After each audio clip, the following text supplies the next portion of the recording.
Mr. Holloway often said that peace had a sound. It was not loud or dramatic. It did not demand attention.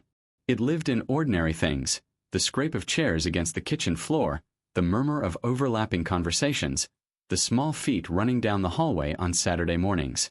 For years, his house had echoed with absence. Now it hummed with presence. Danielle noticed it most in the evenings. After long shifts at the hospital, she would pull into the driveway and pause for a moment before stepping out. The porch light glowed soft and steady.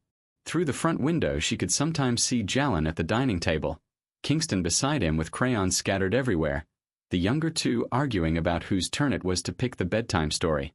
There were toys under the couch and shoes that never quite made it to the rack. It was imperfect. It was alive. She no longer flinched when the past tried to surface. It still did sometimes. Healing had not erased memory. It had simply taught her how to carry it without letting it carry her. One evening, after dinner, Danielle sat on the back porch with Brianna. The sky was painted in the fading colors of dusk, and the air carried the scent of fresh-cut grass. Inside, Jalin was helping Kingston memorize a scripture for church. "You look tired," Brianna said gently. Danielle smiled. "I am. But it's the good kind." Brianna studied her for a moment. "You ever think about how different it could have been?" "All the time," Danielle admitted. "But not with regret. Just gratitude." Brianna nodded. "You fought for this." Danielle shook her head slowly. "No. I surrendered for this. There's a difference." The truth of that statement settled between them. There had been a time when Danielle believed strength meant pushing harder, proving herself, surviving no matter the cost. Now she understood that real strength sometimes meant trusting God enough to release control. Inside the house, Jalin's laughter drifted through the screen door. Danielle's heart tightened softly at the sound. Jalin had grown into fatherhood with a steadiness that surprised even himself. He was not loud or flashy in his love. He showed it in consistency, in showing up to school events, in kneeling beside tiny beds to pray, in listening when Danielle came home with the weight of a patient's loss still sitting on her shoulders. One night, after the children were asleep, he found her in the kitchen staring at nothing in particular. "You still with me?" he asked quietly. She blinked and looked up. "Yeah, just thinking." He stepped closer. About how fragile life is. "I watched a family say goodbye today. They weren't ready." Jalin reached for her hand. "Are we ever ready?" She swallowed. "No." He squeezed her fingers. "Then we love while we can. We forgive when we can. And we don't waste what we've been given." Danielle leaned into him, resting her forehead against his chest. In his arms, she felt no pressure to be perfect, only safe. Across town, Damon was beginning again in his own quiet way. Prison had taken years from him, but it had given him clarity he once resisted. The first few months after his release were harder than he expected. People remembered. Whispers followed him into rooms. Doors did not open easily. But Damon no longer demanded entry. He started small, volunteering at a community center, speaking to young men who carried the same restless pride he once wore like armor. He did not preach at them. He told the truth about himself. "I thought control meant strength," he would say. "I thought if I could manage everything and everyone around me, I'd never feel insecure again. But control is fear dressed up as confidence." Some listened. Some didn't. Damon understood. Change could not be forced. He had learned that lesson painfully. Mr. Holloway watched his son carefully but without suspicion. Age had softened him. He no longer measured success by wealth or influence. He measured it by humility. One afternoon, Damon sat across from his father at the same dining table that once felt cold and imposing. "I don't expect everything to be fixed," Damon said quietly. "I know I broke trust." Mr. Holloway's eyes, once sharp with authority, were now lined with time. "Trust grows again," he replied. "But it grows slow. You don't rush it." Damon nodded. "I won't." There were still moments when silence lingered too long between them. But it was not the silence of anger anymore. It was the silence of rebuilding. On Sundays, the entire family often gathered after church. Danielle would bring dessert. The children would run through the house, Kingston always taking the lead as if he had appointed himself tour guide of every room. Damon kept his distance at first, unsure of how to step into this version of their lives. But children have a way of dissolving adult tension. One afternoon, Kingston approached him with a toy truck. "You wanna play?" Damon hesitated. Then he sat on the floor. As they pushed the truck back and forth, Kingston looked up at him. "Mommy says God fixes people." Damon swallowed, his throat tightening. "Sometimes," he said softly, "he teaches them how to fix themselves with his help." Kingston seemed satisfied with that answer. Damon was not sure he was, but it was honest. Danielle watched from across the room. There was no fear in her chest anymore when Damon was near. There were boundaries, yes. Wisdom. But not fear. Later that evening, Damon approached her privately. "Thank you," he said. "For what?" she asked. "For not hardening your heart." Danielle held his gaze steadily. "Forgiveness doesn't mean forgetting. It means I trust God to handle what I can't." He nodded slowly. "I'm learning that. Life did not unfold without challenge. There were financial stretches when the grocery company Jalen worked for faced setbacks. There were nights Danielle came home exhausted from double shifts when staffing ran thin. There were disagreements about parenting, about schedules, about whose turn it was to wake up with a crying toddler. But conflict no longer threatened the foundation of their marriage. It refined it. One winter evening, during a particularly tense season, Danielle sat at the kitchen table long after everyone had gone to bed. Bills were spread out before her. Numbers did not lie, and they were tight. Jalen walked in quietly and sat across from her. "We'll figure it out," he said. She exhaled. "I know. I just hate the feeling of not being ahead." He reached across the table. "We're not behind. We're building." There it was again, that steady perspective that had first drawn her to him. He did not promise luxury. He promised partnership. Danielle gathered the papers and stacked them neatly. "Then we build." As the children grew, so did their awareness of the family story. Not every detail was shared, but enough for them to understand that grace had shaped their lives. Kingston, now old enough to ask deeper questions, once approached Danielle after hearing a sermon about redemption. "Mom," he said carefully, "can someone really change?" She looked at him thoughtfully. "Yes, but they have to want to. And it takes time." He considered that. "Like Uncle Damon?" Danielle smiled softly. "Like anyone." At church, Damon's testimony began reaching beyond their immediate community. Invitations came for him to speak at men's conferences, at rehabilitation programs, even at corporate seminars focused on leadership and accountability. He never glamorized his fall. He spoke plainly about the pride that blinded him and the consequences that followed. Redemption is not a shortcut, he would say. It's a road you walk every day. Mr. Holloway often sat in the audience during those talks, tears quietly sliding down his face. Not because he was unaware of the damage that had once been done, but because he could see who his son was becoming. Danielle sometimes wondered how differently things might have ended if Damon had not faced consequences. She did not dwell on it, but she understood now that discipline, though painful, had been a mercy in disguise. Years passed gently. The children filled the house with milestones. First days of school, science fairs, scraped knees, piano recitals. Danielle kept a box in her closet filled with drawings and report cards, each one a reminder that life had not stopped at her darkest moment. On their 10th anniversary, Jalen surprised her with a small gathering in their backyard. Nothing extravagant. Just family, close friends, and strings of soft lights draped between trees. As they stood together listening to laughter ripple across the yard, Danielle felt a familiar tightening in her chest, not from fear but from fullness. "You okay?" Jalen asked, brushing his thumb against her hand. She nodded. "I just remember standing in that other aisle years ago. I was so afraid. And now." She looked around at their children chasing each other across the grass, at Mr. Holloway seated comfortably with Brianna, at Damon speaking quietly with a group of young men near the fence. "Now I know life changing isn't something to fear," she said. "It's something to steward." Jalin smiled. "You've always been stronger than you think." She leaned her head against his shoulder. "Not stronger. Just held." Later that night, after everyone left and the lights were taken down, Danielle walked through the quiet house. She paused at each bedroom door, listening to the steady breathing of her children.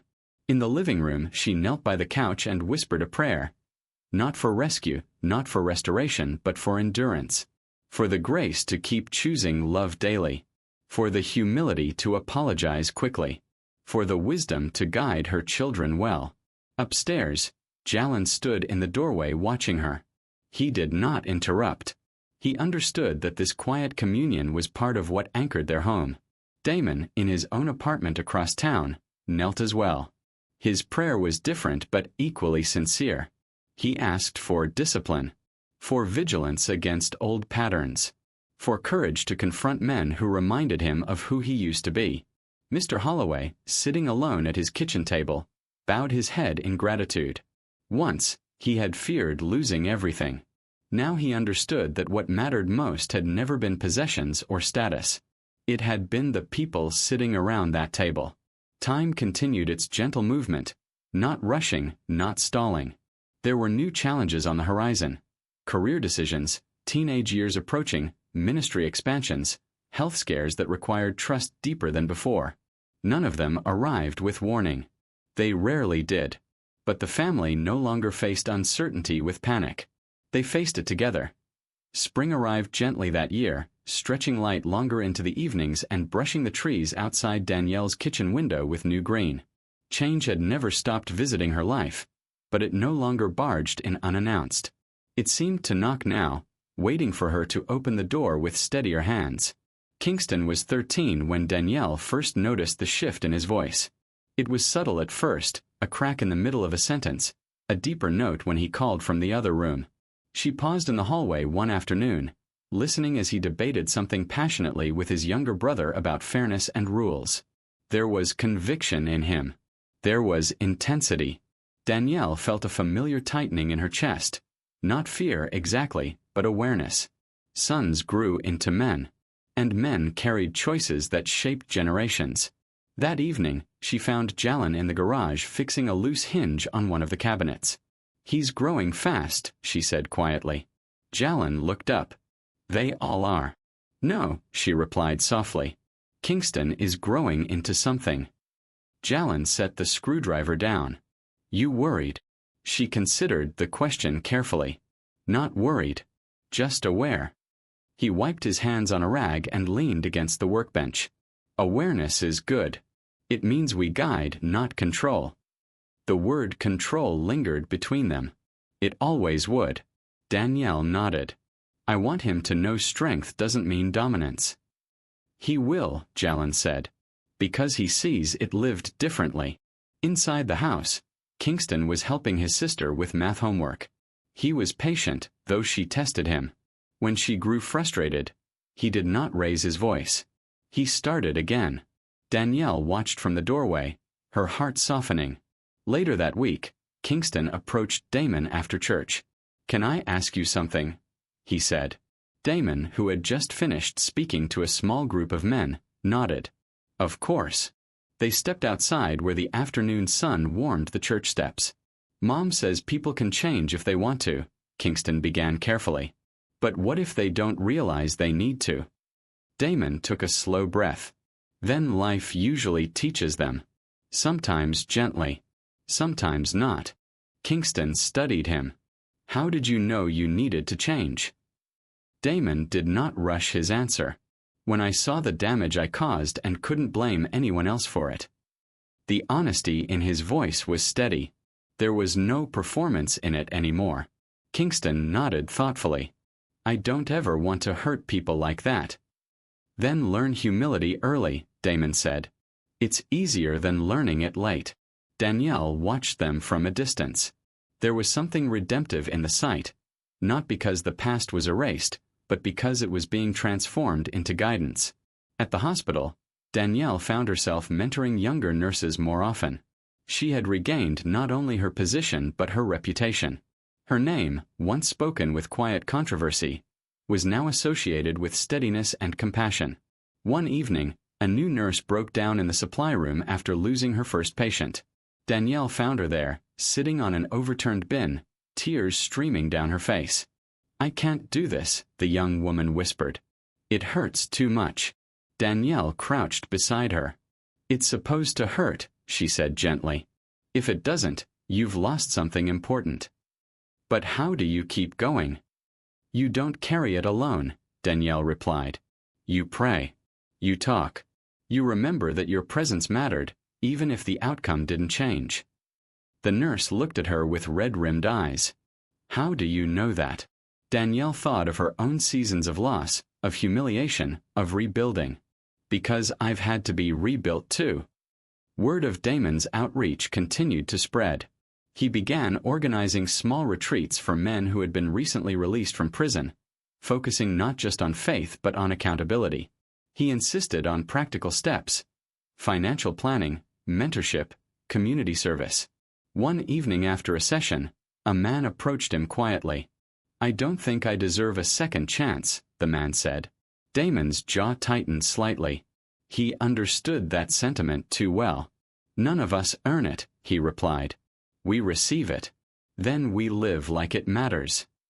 Back at Mr. Holloway's house, Sunday dinners remained sacred.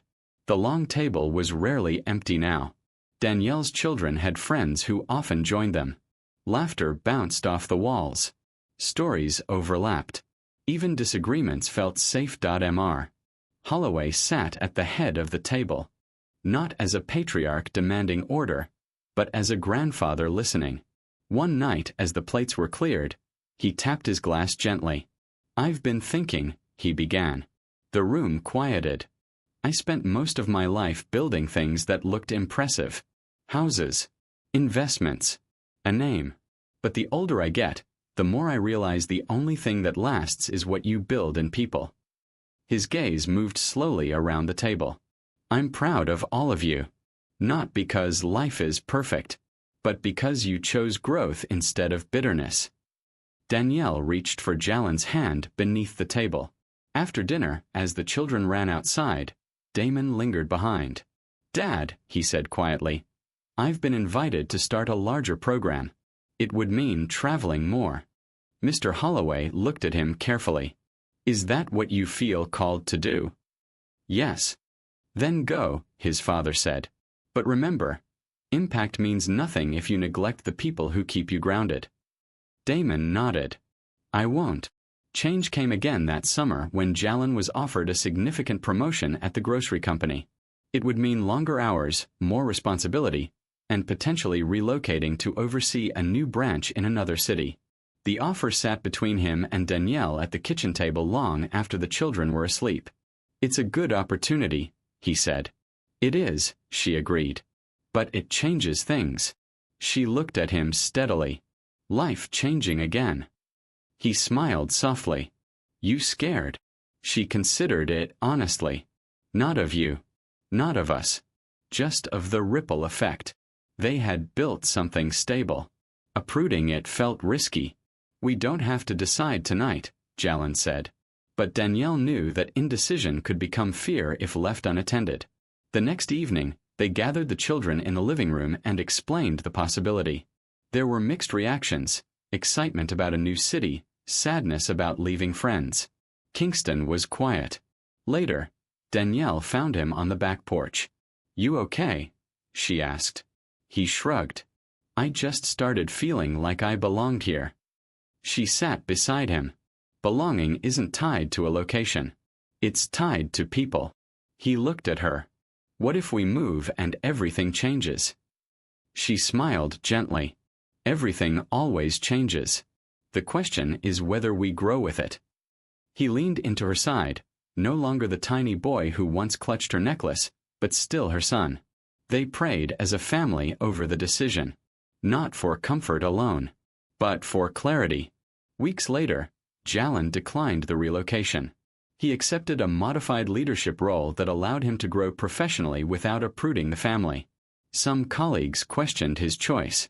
It was a rare opportunity. But Jalan understood something they did not. Success that cost stability was not success for him. Danielle respected him more for it. "You chose us," she said quietly that night. "I chose alignment," he replied. "If I lose that, I lose everything." Kingston entered high school that fall. New pressures surfaced: social hierarchies, academic competition, subtle expectations about masculinity. One afternoon, Danielle received a call from the principal. Kingston had been involved in a heated confrontation with another student. Her heart raced as she drove to the school. When she arrived, Kingston sat stiffly in the office, jaw tight. He didn't touch anyone, the principal explained. But the argument escalated. In the car on the way home, silence stretched between them. Finally, Danielle spoke. "What happened?" "He kept talking about how men have to dominate or they're weak," Kingston said, frustration in his voice. "He said my dad probably lets you control everything."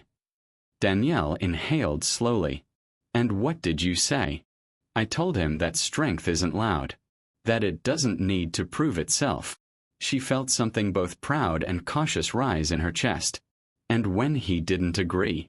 "I got angry." "Anger isn't wrong," she said carefully. "But how you handle it defines you." He stared out the window. "I don't want to become someone who needs to overpower people." She reached over and placed her hand on his. "Then you won't. Because you're aware." That evening, Jalan spoke with him privately. "Being a man," Jalan said, "isn't about control. It's about stewardship. Of your words. Of your strength. Of your influence." Kingston listened closely. Across town, Damon faced his own test of growth. A former associate from his past approached him with an investment opportunity that promised quick financial gain. It was legal on paper but ethically questionable. "You deserve to recover what you lost," the man insisted. "This is smart business." Damon felt the old pull, the desire to rebuild status quickly, to erase the years that had set him back. But he had learned to recognize that voice. "I don't want what costs me my integrity," he said firmly. The man scoffed. "You've gotten soft." "No," Damon replied calmly. "I've gotten wise." He walked away without looking back. That night, he sat alone in his apartment and acknowledged the battle he had just won. Growth was not glamorous. It was quiet decisions no one applauded. At church the following Sunday, Pastor Calvin Rodas spoke about perseverance. "Faith," he said, "is not proven in comfort. It's revealed in consistency." Danielle felt the words settle deep inside her. Consistency had rebuilt her life. Not grand gestures. Not dramatic moments. Daily obedience.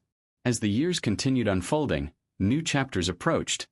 College applications, aging parents, expanding ministries, health appointments that required prayer. But the foundation remained. One late evening, Danielle stood once more in her kitchen, much like she had years before. Only this time, the air felt different. Not heavy with uncertainty, but full with memory. Jalan joined her, wrapping his arms around her waist from behind. "You're thinking again," he murmured. "Always," she replied softly. "About what?" She turned in his arms. "About how none of this was guaranteed." He kissed her forehead. "That's what makes it sacred." Upstairs, Kingston studied for exams. His siblings whispered secrets in their shared room. Mr. Holloway slept peacefully in his home, no longer haunted by loneliness. Damon prepared notes for his next retreat, determined to continue choosing purpose over pride. Outside, the night settled gently over their neighborhood. Life had not become easier in every way. There were still uncertainties waiting beyond the horizon. There were still weaknesses to confront, still lessons to learn. But fear no longer dictated their decisions. Faith did.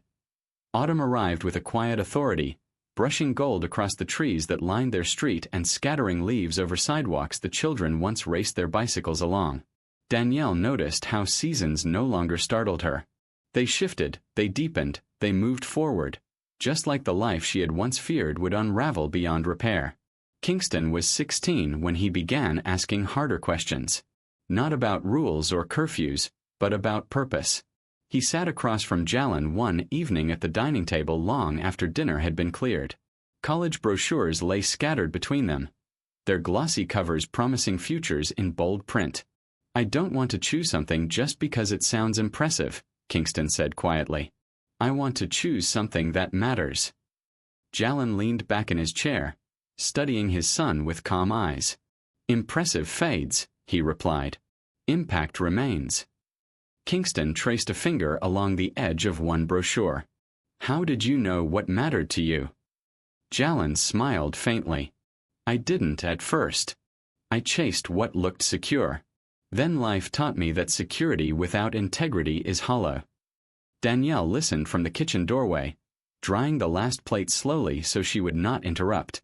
There was a steadiness in Kingston's posture that reminded her of Jalen in his younger years. Thoughtful, deliberate. Later that night, Kingston knocked on Danielle's bedroom door. "Mom." "Come in," she answered. He stepped inside, hands tucked into his hoodie pocket. "Do you ever regret becoming a nurse?" The question surprised her. "No," she said gently. "It's hard. It breaks your heart sometimes. But it also reminds you that presence matters, even when outcomes don't change." He nodded. "I keep thinking about helping people, not just making money." She crossed the room and rested her hands on his shoulders. "Then ask God to shape that desire. Don't rush it. Calling unfolds." Kingston exhaled slowly. "I don't want to waste time." "You won't," she assured him. "As long as you grow, even your mistakes will teach you." Across town, Damon was navigating growth of a different kind. His outreach program had expanded beyond what he originally imagined. Churches partnered with him. Local businesses began offering apprenticeships to men completing his mentorship track. The work was meaningful, but it was demanding. One evening, after a long meeting, he sat alone in his car outside his apartment building, exhaustion settling into his bones. Leadership felt heavier than he expected.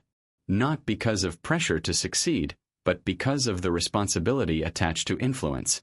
His phone buzzed. A message from one of the men in his program. "Thank you for not giving up on me." Damon closed his eyes briefly.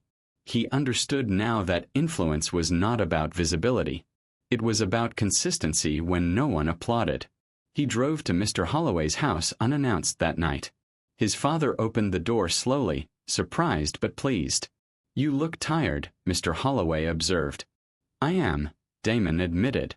"Sometimes I wonder if I'm strong enough to keep leading." Mr. Holloway gestured toward the living room. "Sit." They settled into opposite chairs. "Strength isn't the absence of fatigue," his father said after a moment. "It's the decision to remain faithful despite it." Damon ran a hand through his hair. "I don't want pride to creep back in through success." Mr. Holloway's gaze softened. "Then stay accountable. Pride grows in isolation." Damon nodded slowly. "That's why I came." Meanwhile, Danielle faced a season at the hospital that tested her resilience. Budget cuts increased patient loads. Younger nurses leaned heavily on her guidance. The emotional weight of caring for families during critical moments pressed against her spirit more frequently. One afternoon, after delivering difficult news to a patient's relatives, Danielle retreated to the chapel on the first floor. She sat in the quiet, hands clasped loosely in her lap. "I can't carry all of this," she whispered. And she realized she no longer had to pretend she could. When she arrived home that evening, Jalen noticed immediately. "Rough day." She nodded. He pulled her into his arms without asking for details. She rested there longer than usual. "I don't want to grow numb," she murmured against his chest. "You won't," he replied. "You care too much. Caring hurts." He brushed a hand through her hair. "So does healing. But you still choose it." Upstairs, their younger children were sprawled across the bedroom floor arguing about a group project. The house was noisy, alive. Danielle let the sound steady her. Life did not slow when they felt overwhelmed. It required intentional pauses.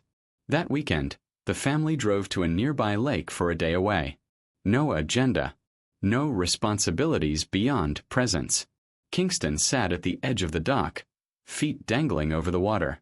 Damon joined him quietly. "You thinking again?" Damon asked. Kingston smiled faintly.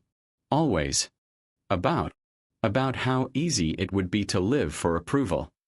Damon lowered himself onto the dock beside him. "Approval is addictive. Is it hard to stop chasing it?" "Yes," Damon said honestly. "Because it feels like control. But it's fragile. The moment someone withdraws it, you panic." Kingston looked at him thoughtfully. "How do you stop?"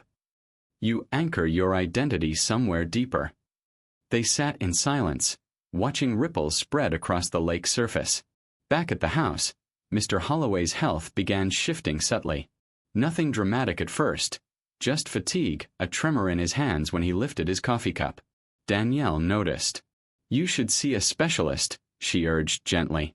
"I'm fine," he insisted, though his voice lacked conviction. Jalyn supported her concern. Eventually, Mr. Holloway agreed. The diagnosis was manageable but progressive. It would require adjustments, medication, patience. For the first time in years, the man who once commanded boardrooms faced vulnerability he could not negotiate away. One evening, he sat alone in his kitchen staring at old photographs. Images of business milestones, galas, ribbon cuttings. They felt distant. When Danielle arrived with dinner the next day, she found him still seated at the table. "You don't have to face this alone," she said softly. He looked up, eyes moist. "I built everything to avoid feeling powerless." She set the food down and sat across from him. "Power isn't strength. Connection is." He nodded slowly. "I'm learning that late." "It's never too late to learn," she replied. The children adjusted naturally to visiting their grandfather more often. They did homework at his table. They filled his house with laughter that softened the edges of medical uncertainty. Kingston, especially, gravitated toward him. "What were you like at my age?" Kingston asked one afternoon. Mr. Holloway chuckled faintly. "Impatient. Determined. Convinced I was always right." Kingston grinned. "Sounds familiar." Mr. Holloway grew serious. "Just remember, confidence without humility isolates you." Kingston absorbed the words carefully. As senior year approached, college decisions became real. Kingston narrowed his focus towards social work and community leadership programs. Fields influenced deeply by watching both his mother's compassion and Damon's redemption work. Danielle worried quietly about financial logistics, though she rarely voiced it. One evening, Jalyn found her reviewing scholarship applications at the dining table long after everyone slept. "You're calculating again," he said gently. She smiled faintly. "It's expensive. We'll manage." She looked up. "We always say that." "And we always do," he replied. Faith, she realized, had become less about dramatic rescue and more about steady provision. Meanwhile, Damon faced a public challenge when a local news outlet published an article revisiting his criminal record, questioning whether someone with his past should lead rehabilitation programs. The article stirred whispers. Damon felt the old shame flicker briefly. He gathered his team. "We address it with truth," he said calmly. "No defensiveness." At the next public event, he opened with transparency. "My past is documented," he acknowledged. "It is not hidden. It is also not my present." The room was silent. Redemption does not erase history. It transforms its purpose. The applause that followed was not loud, but it was sincere. Danielle watched the live stream from her phone during a hospital break, pride swelling quietly. Growth required courage not just in private but in public. Winter settled in slowly that year. Kingston received his first college acceptance letter on a snowy afternoon. The envelope trembled slightly in his hands as he opened it in the living room. The entire family gathered around. When he read the word congratulations, Danielle covered her mouth, tears spilling freely. Jalyn wrapped an arm around her shoulders. Mr. Holloway, seated in his armchair, clapped softly, eyes shining. Damon stood near the fireplace, smiling with quiet satisfaction. "This is just the beginning," Kingston said, almost in disbelief. Danielle stepped forward and hugged him tightly. "Every beginning is built on something." He nodded against her shoulder. "Thank you." "For what?" "For showing me what strength really looks like." She held him a little longer. That night, after the house grew quiet, Danielle stood once more by the kitchen window. Snow drifted gently outside, softening the edges of everything it touched. Jalin joined her, slipping his hand into hers. "You did good," he murmured. "We did," she corrected. He kissed her temple. "Still scared of life changing?" She thought about it carefully. "No," she answered. "I'm not scared anymore. I respect it." Upstairs, Kingston lay awake imagining dorm rooms and new friendships. Their younger children whispered about visiting him someday. Damon reviewed next year's expansion plans. Mr. Holloway rested with a quieter heart than he had known in decades. Change was coming again. It always did. But this time it felt less like a threat and more like an unfolding invitation. Before we go any further, I want to ask you something. Where are you watching this video from? Which city, which country? Drop it in the comments and let me know. I love seeing how far these stories travel and how many different places we're all connected from. Globe showing Europe, Africa.